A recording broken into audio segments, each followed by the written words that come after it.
Japanese electronics maker Kyocera showed off a new mobile phone that uses tiny vibrations in the screen in place of an ear speaker. Kyocera says its new Urbano Progresso phone is the first in the world to use tissue conduction technology in such a way. It calls the device, which is located under the top half of the screen, its smart sonic receiver. The vibrations produced by the phone are picked up by the ear physically, meaning it is clear in noisy environments.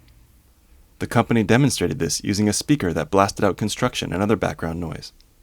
Conversation was still clearly audible above the ruckus. The vibrations produced by the phone can also be heard through headphones or other headwear that is attached firmly to the ear. The phone does have an external speaker on the back for ringtones and its speakerphone function. It runs Android 4.0 and has a 4-inch display, along with an 8-megapixel camera and 4 gigabytes of internal memory.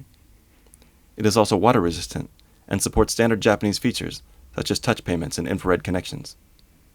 The phone went on sale Thursday in Japan, under carrier au, the country's second largest. For IDG News Service at the Wireless Japan exhibition in Tokyo, this is Jay Alabaster.